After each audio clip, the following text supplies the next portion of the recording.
নমস্কার বন্ধুরা, তৃপ্তি রান্নাঘরে আপনাদের সবাইকে স্বাগত। আমার ভিডিওটি যে যেখান থেকে দেখছেন আশা করি আপনারা সবাই খুব ভালো আছেন। আমি আজকে মুগ ও মটর ডাল দিয়ে পটলের রসা রেসিপি নিয়ে কিন্তু হাজির হয়ে গেছি। এটা সম্পূর্ণ কিন্তু একটা নিরামিষ রেসিপি। নিরামিষ হলেও এটা খেতে কিন্তু মাছ মাংসর থেকে বেশি দুর্দান্ত লাগে। আর এই রেসিপিটা আপনারা গোপালের ভোগ হিসাবেও কিন্তু ব্যবহার করতে পারবেন। এটা রান্না করতে খুব একটা কিন্তু বেশি উপকরণ লাগে না। ঘরোয়া কিছু উপকরণ দিয়ে খুব সহজেই কিন্তু তৈরি করে নেওয়া যায়। তাই আপনাদের কাছে অনুরোধ রইল ভিডিওটি স্কিপ না করে পুরো ভিডিওটি দেখার। চলুন রেসিপিটা শুরু করা যাক। আমি এখানে ২ ধরনের ডাল নিয়েছি। মুগ ও মটর ডাল কিন্তু সমান সমান নিতে হবে। সেটাকে ভালো করে ধুয়ে জল দিয়ে রেখে দেব ৪ থেকে ৫ ঘন্টা।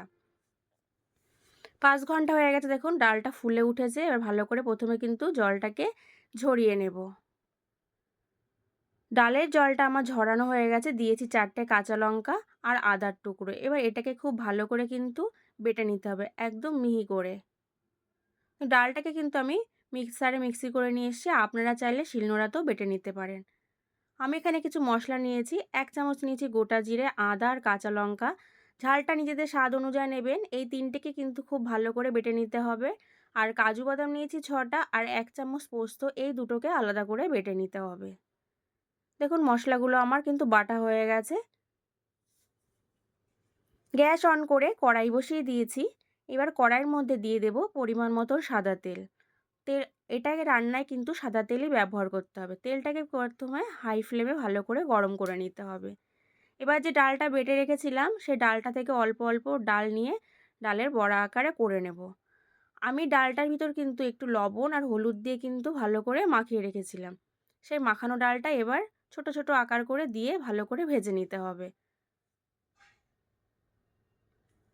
আর গ্যাসের ফ্লেমটাকে কিন্তু অবশ্যই হাই ফ্লেমে রাখবেন। আর বড়াটা দেওয়া হয়ে গেলে তারপরে কিন্তু ফ্লেমটাকে মাঝারি ফ্লেমে করে দিতে হবে।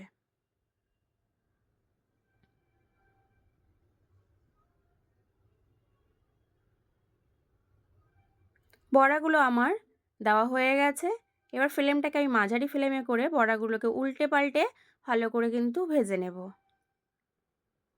বড়াগুলো আমার কেমন ভাজা হয়েছে প্রথমে এক পিঠ উল্টে দেখে নেব। দেখুন বড়াটা কিন্তু ওই পিঠটা আমার ভালো ভাজা হয়েছে। এবার প্রত্যেকটা বড়াই কিন্তু উল্টে দেব।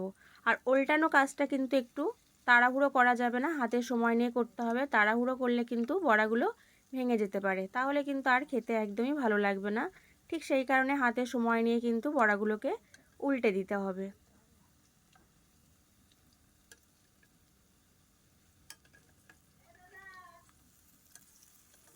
বড়াগুলো আমার উল্টানো হয়ে গেছে। এবার এই পিঠটাকেও ভালো করে প্রথম পিঠের মতন বেশ লাল লাল করে কিন্তু ভেজে নেব। বড়াগুলো আমার ভাজা হয়ে গেছে। এবার বড়াগুলোকে উল্টে পাল্টে নিলাম। দেখুন বড়াগুলো কিন্তু দু পিঠই খুব সুন্দর আমার ভাজা হয়ে গেছে। এবার বড়াগুলোকে ভালো করে তেল ছেঁকে কিন্তু একটা পাত্রে তুলে নিতে হবে।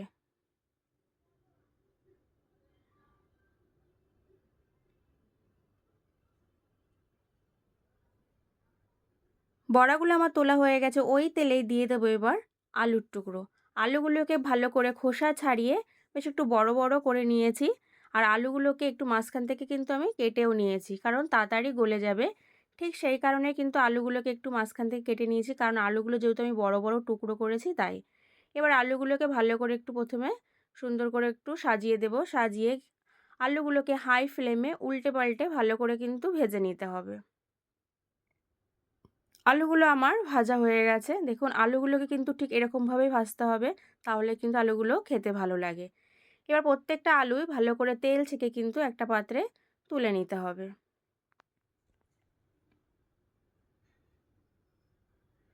আলুগুলো আমার তোলা হয়ে গেছে। এবার ওই তেলে দিয়ে দেব পটলের টুকরো। পটলগুলোকে কিছু খোসা রেখে আর কিছু খোসা ফেলে দিয়েছি। দেখুন সম্পূর্ণ কিন্তু আমি খোসা ফেলিনি। পটলগুলোকে এইভাবেই কিন্তু কেটে নিতে হবে। কেটে ভালো করে ধুয়ে নিয়েছি। নিয়ে এবার উল্টে পাল্টে পটলগুলোকে কিন্তু বেশ একটু লাল লাল করে কিন্তু ভেজে নিতে হবে।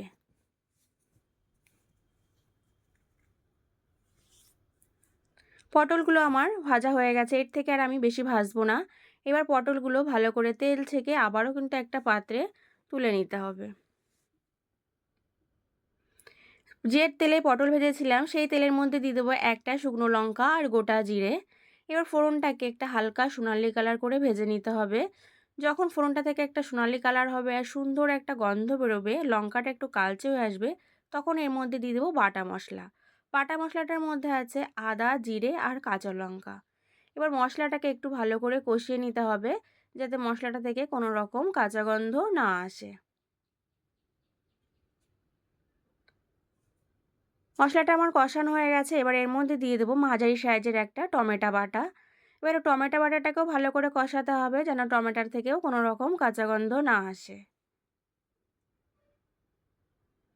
টমেটোটা আমার কষানো হয়ে গেছে। এবার এর মধ্যে দিয়ে দেবো কাজু বাদাম ও পোস্ত বাটা।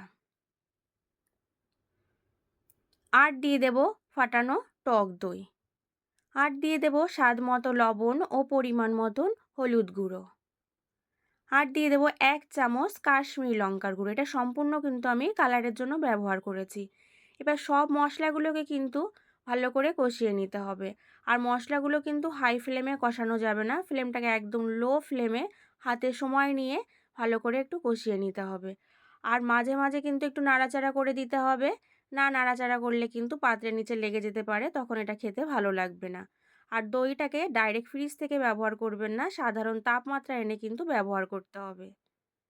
কষানো হয়ে গেছে, এর মধ্যে দিয়ে দিলাম সামান্য একটুখানি জল, যেটা আমি একটু মশলা করে রেখেছিলাম সেই বাটিটা ধুয়ে একটু জল দিয়ে আবারও 1 মিনিট ভালো করে একটু কষিয়ে নেব। মশলাটা আমার কষানো হয়ে গেছে, তেল ছেড়ে এসেছে। এর মধ্যে দিয়ে দেব ভেজে রাখা আলু আর পটলগুলো। ভেজে রাখা আলু পটলগুলো দেওয়া হয়ে গেছে। এবার হাই ফ্লেমে ভালো করে কষিয়ে নিতে হবে। আর অবশ্যই কিন্তু একটু হাই ফ্লেমে নাড়াচাড়া করে কষাতে হবে। না নাড়াচাড়া করলে কিন্তু মশলাটা পাত্রের নিচে লেগে পুড়ে যেতে পারে, তখন কিন্তু এটা খেতে একদমই ভালো লাগে না। ঠিক সেই কারণে মশলাটাকে একটুখানি নাড়াচাড়া করে ভালো করে কষিয়ে নেব।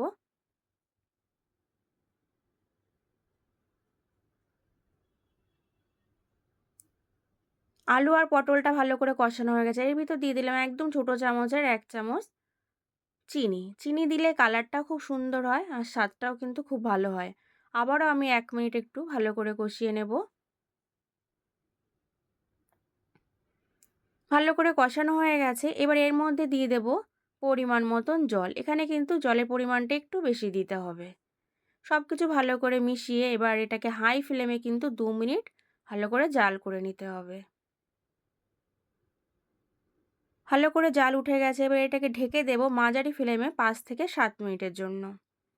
7 মিনিট হয়ে গেছে, আমি ঢাকনাটা তুলে দিলাম। ঢাকনাটা আমার তোলা হয়ে গেছে। আবারও সবকিছু প্রথমে একটু ভালো করে মিশিয়ে নেব।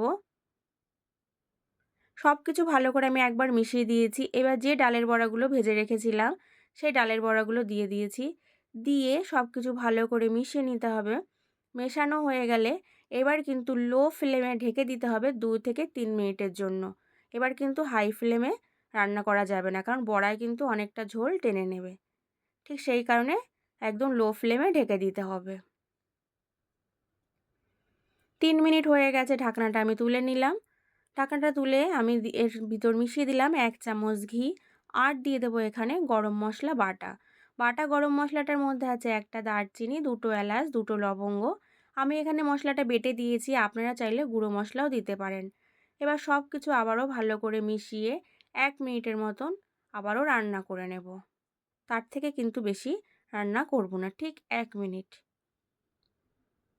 1 মিনিট হয়ে গেছে। এবার আমি গ্যাসের ফ্লেমটাকে বন্ধ করে ঢেকে দেব 2 থেকে 3 মিনিটের জন্য। অবশ্যই ফ্লেমটাকে কিন্তু বন্ধ করে দিতে হবে।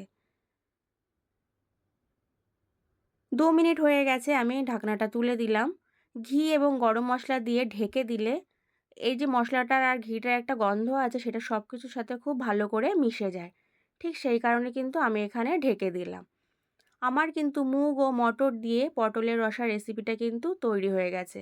আপনারা তো অবশ্যই লক্ষ্য করেছেন, এটা কিন্তু সম্পূর্ণ আমি নিরামিষ রেসিপি তৈরি করলাম। আর কি করে তৈরি করেছি সেটাও আপনারা লক্ষ্য করেছেন। আজকের রেসিপিটা কিন্তু এই পর্যন্তই। আমার রেসিপিটা যদি আপনাদের ভালো লেগে থাকে, আপনারাও বাড়িতে তৈরি করে খেয়ে দেখুন আর পরিবেশন করুন। দেখবেন সবাই কিন্তু খুব খুশি হবে। তাহলে আজকের রেসিপি এই পর্যন্তই। ভালো থাকবেন, সুস্থ থাকবেন। ধন্যবাদ।